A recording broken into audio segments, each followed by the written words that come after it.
welcome to the floor of my closet, because this is legitimately the best lighting I can find in my room right now. To be honest, it's not even good lighting. I'm literally just praying that this video turns out, and otherwise I'll be very sad when I load it into Final Cut Pro later.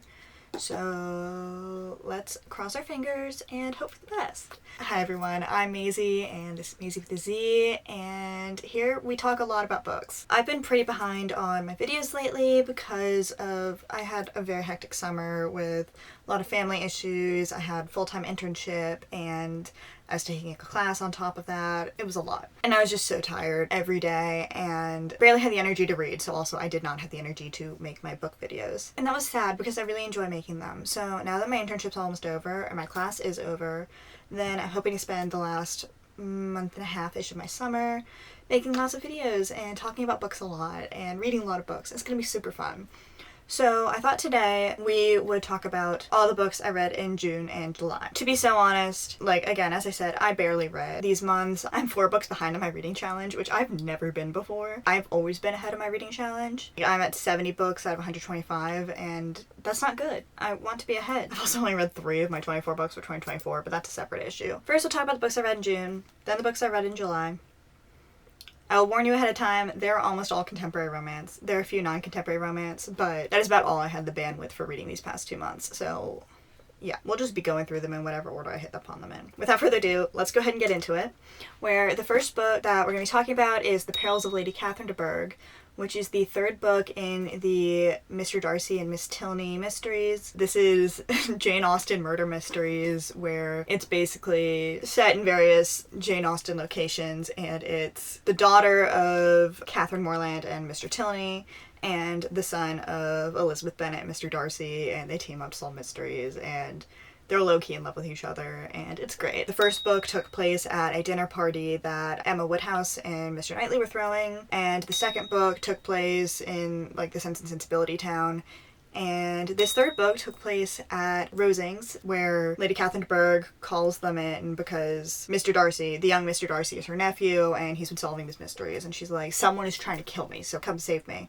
And so they do that, and it's so fun. I love their dynamic. It is such a slow burn. It's like a painfully slow burn, especially since I thought up until the end of this that this was the last book, and it wasn't. It's not the last book. So that was really sad. I really thought they're going to get together at the end of this. But it's so fun seeing all the Pride and Prejudice characters, because that is my favorite book. Like, we spent a lot of time with Lady Catherine and her daughter and Colonel Fitzwilliam and the Collinses, and it's so much fun. And then Mr. Darcy and Mr. Tilney both accompanied their children, and they're just sniping at each other the whole time because they don't think the other's child is good enough for their child. It's so fun. I really enjoy it.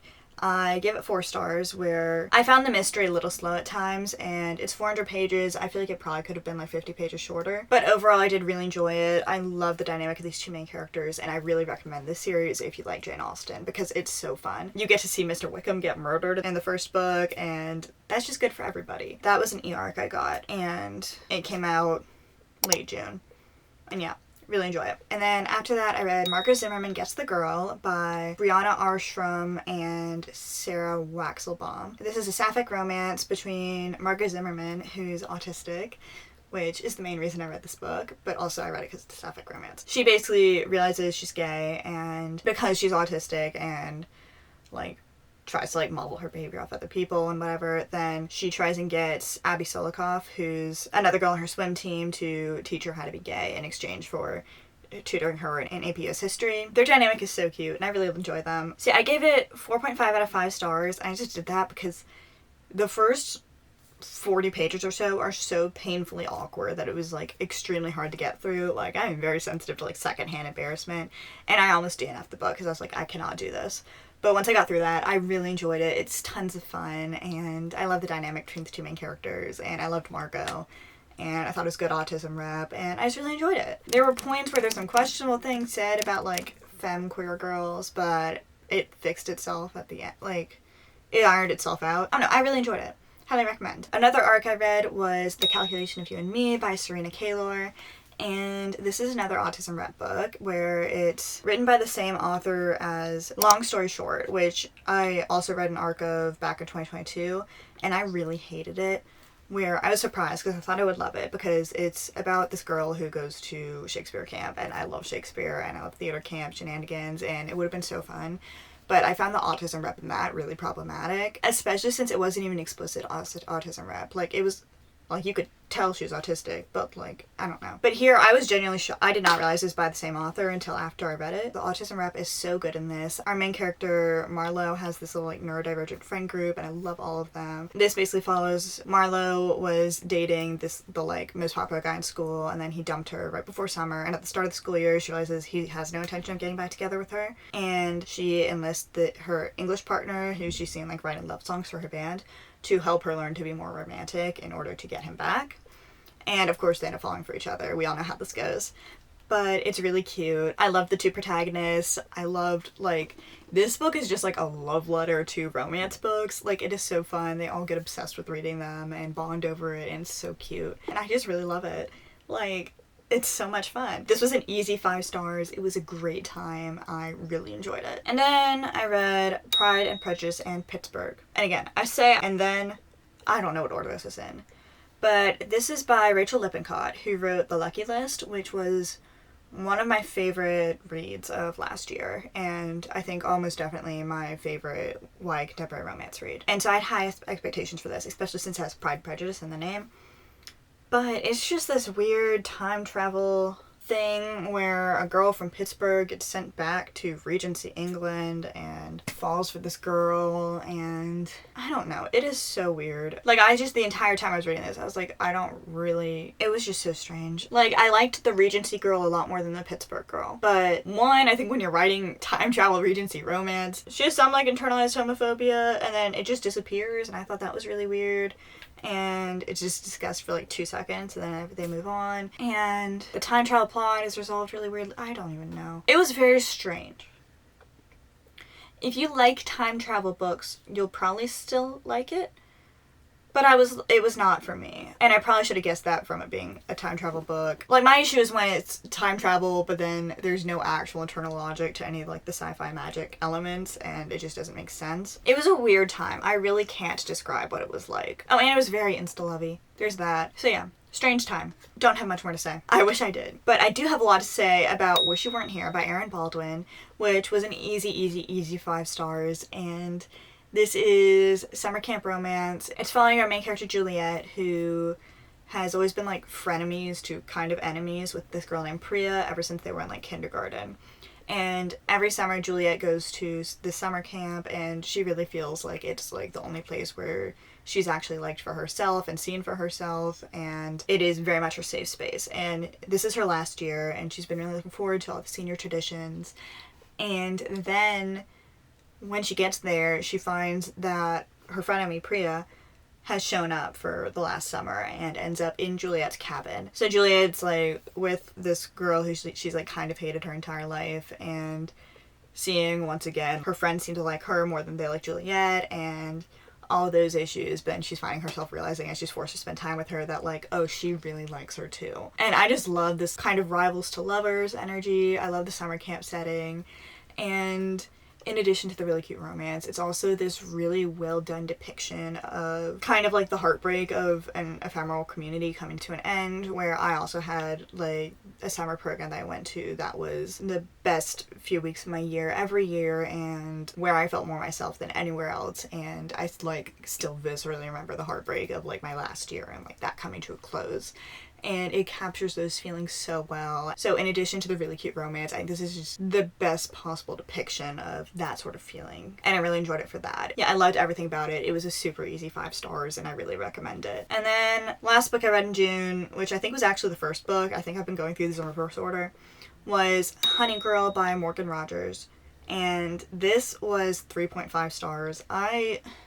Here's the issue.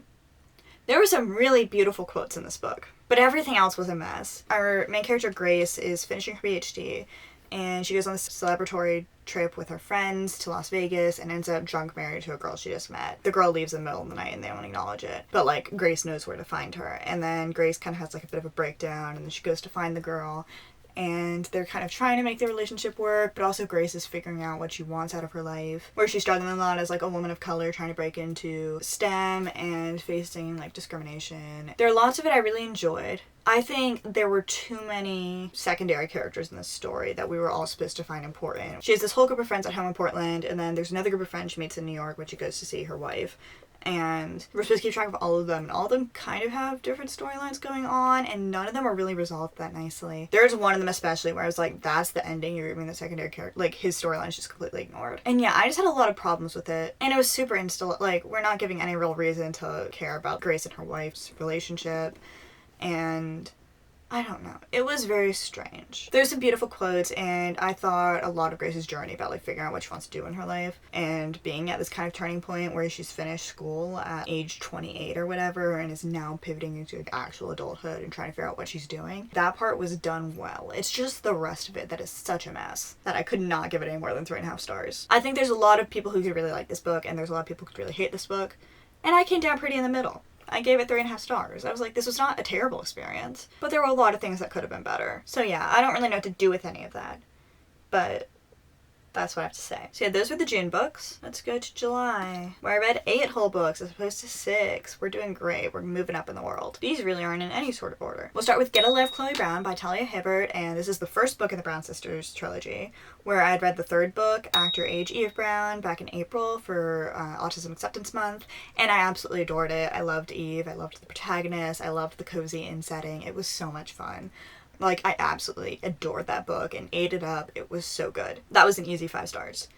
Chloe Brown, I gave 4 stars, where this is basically following Chloe starts out in the prologue, almost getting hit by a car, and it kind of makes her reevaluate her life and just realize how much her life has kind of been limited since her chronic illness set in. And she makes this list for herself to try and, like, push herself to, you know, get a life as she perceives it. If she like died that day, then like no one would have had anything interesting to say about her and she would have done nothing. And so she like forces herself to like move out of her parents' house and sets this list of goals, like ride a motorcycle and go camping and have meaningless sex and whatever. She ends up in this kind of adverse relationship with the superintendent of the building at first. That really lasts like a few chapters, and then they realize they disliked each other for absolutely no reason, and she kind of enlists him to help her hit some of the items on her list, like the motorcycle and the camping and everything. And along the way, they obviously end up falling for each other, and it's super cute. And they're both kind of at a point where they both had very unhealthy relationships in the past. Chloe had a lot of people leave her the second, like, her illness set in, and lost all her friends because they didn't want to deal with her. And Red, the love interest, had an unhealthy romantic relationship with someone who's just kind of like using him as an accessory almost, and they're both kind of trying to get out of this isolation they put themselves in as a result of those unhealthy experiences. And I did really enjoy how well those dynamics were explored, where it's not just glossed over, where it very much affects the development of their relationship. And they definitely clash because they're both so afraid of getting hurt and getting close to anybody, and seeing them kind of work out their problems and learn to trust each other, and I think that was done really well. My 2 issues were, 1, it felt a little insta-lovey, and 2, it very much felt like there were like multiple third act breakups, where one of them was really only like 45% of the way through the book or something. But it just felt like when it happened twice, I don't know, it made the pacing of the book feel a little weird to me. But overall, I did really enjoy it. I gave it 4 stars. I really love the characters, and I'm really excited to read the second book of this series at some point. And like, Talia Hibbert's now one of my favorite romance authors. I'll definitely be reading whatever book she puts out in the future. And then, speaking of favorite romance authors, I read Late Bloomer by Maisie Eddings. I'd already read her book Tilly and Technicolor back in April for Autism Acceptance Month. This is an adult sapphic romance set on a flower farm, and it is so cute. We have 2 main characters. We have Opal, who's just won the lottery and decided to use that money to escape a bunch of friendships that were basically just using her and finally pursue her art. And so she buys this failing flower farm in Asheville and decides to move there. But when she gets there, she finds out that the person who sold her the farm was actually the mother of the rightful owner, because the will has been missing, but like the farm should have been left to the granddaughter of the former owner, Pepper.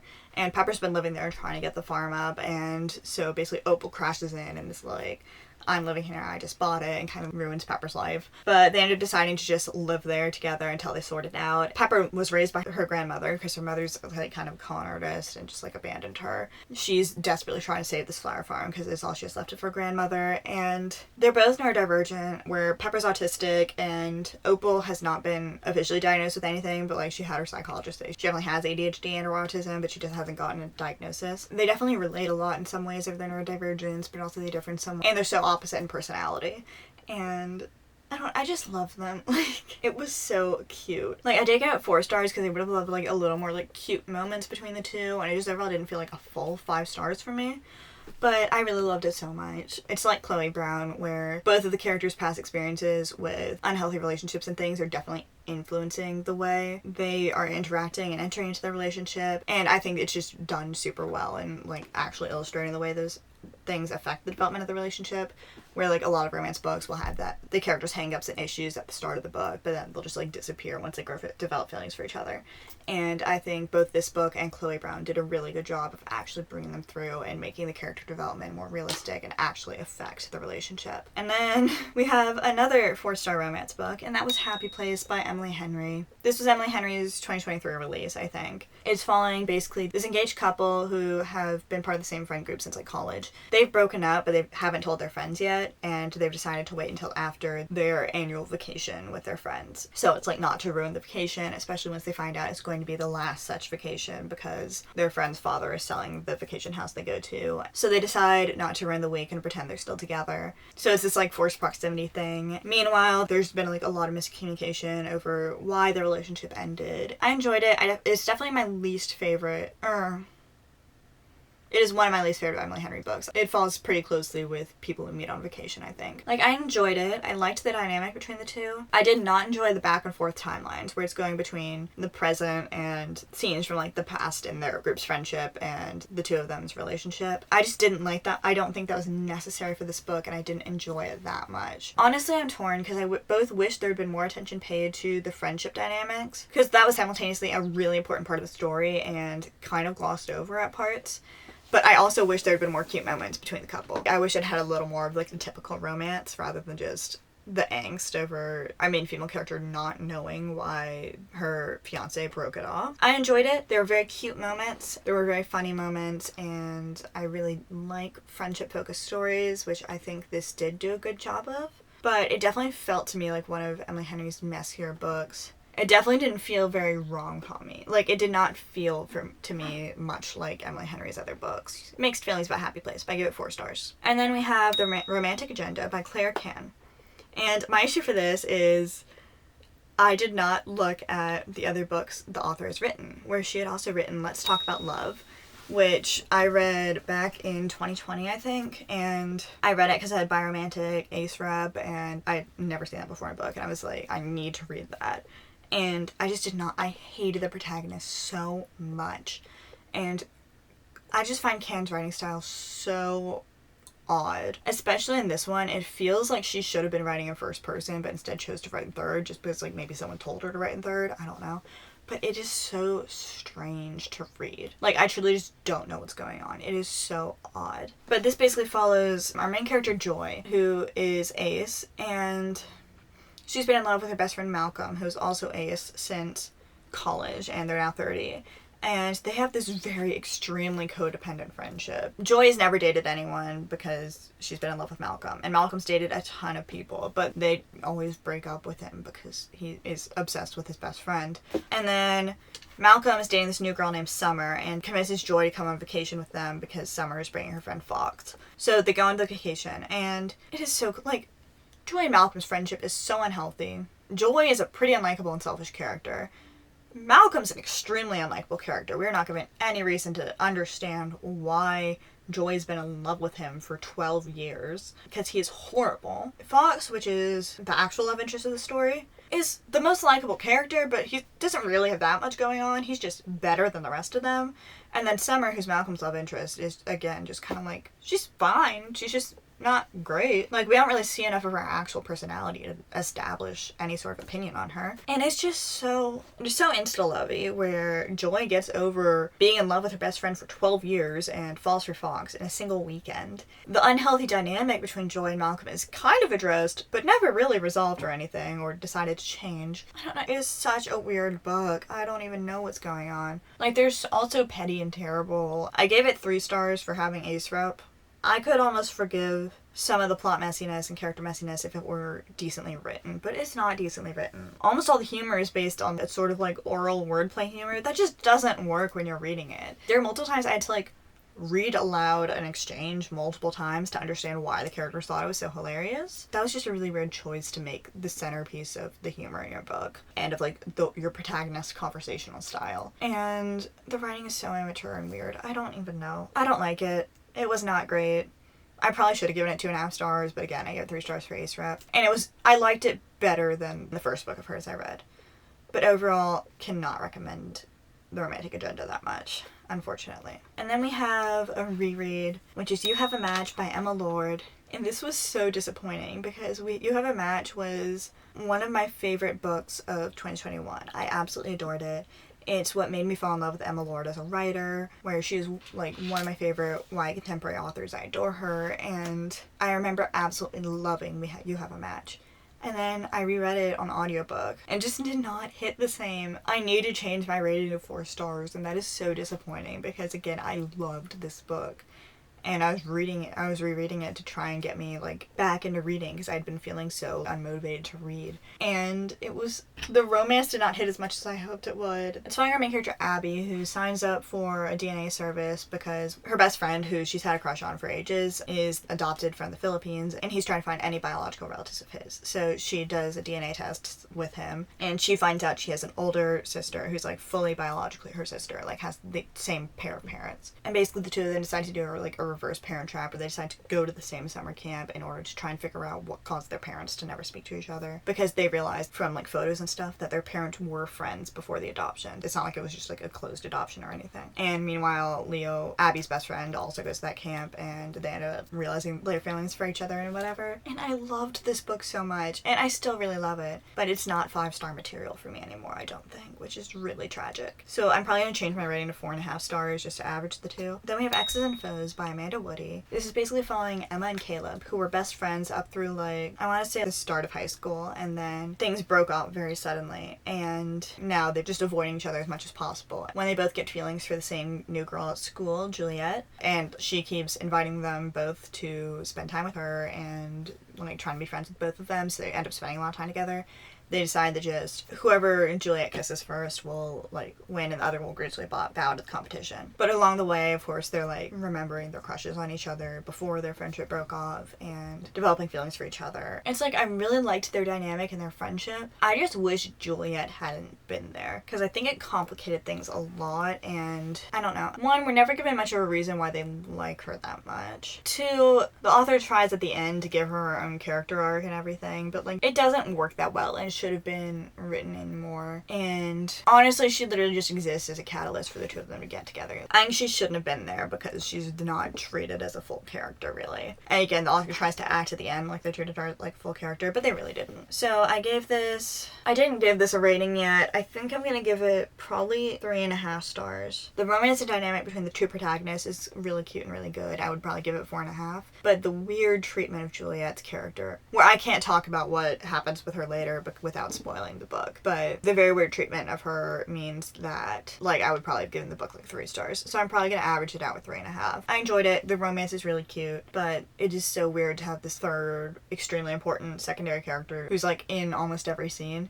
who is just not treated like an independent character, really. That's what I have to say about Exes and Foes. And I did read that as an arc, and it came out at the end of July. And then we have Ne'er-Do-Well, which also came out at the end of July. It was another arc. This is a really cute Regency romance where it's following Peter Kent, who was raised in New Orleans, and he was like the 6th in line to inherit this dukedom. And then after the Napoleonic Wars, he becomes first in line. He, like, got brought to England to become the next duke, and finds out he has these 2 half-siblings that he's fighting for custody for after he becomes the Duke. Basically, our other protagonist, Lady Selena, ends up volunteering to help him try and become more accepted in society so that the person who will be ruling on the custody case, who's like super traditional, will end up having sympathy for him. And she basically decides he needs to get married, and so she's kind of trying to arrange matches for him, and along the way they're just falling for each other, and it's really cute. And meanwhile, she has this like secret where she has feelings for him, but she doesn't think she can be his wife because she has this huge secret that will ruin her societal standing when it comes out, and she doesn't want to endanger his chance of getting his siblings in his custody. And I just really enjoyed it. I loved these two main characters. I give 4.5 stars. The only reason I took a half star is I think the ending was resolved a little quickly. It didn't get as dramatic as it seemed like it was going to at first, which I was grateful for. But like, I just really loved it. I loved all the secondary characters. I loved our two protagonists. I loved the male protagonist's younger siblings, and I just thought it was all super cute and well done. I really enjoyed it. I really recommend it if you like Regency romances, and I'll definitely be continuing with the next books in this series. And then the last book I read in June and July was Tress the Emerald Sea by Brandon Sanderson. I participated in Brandon Sanderson's Kickstarter back in 2022.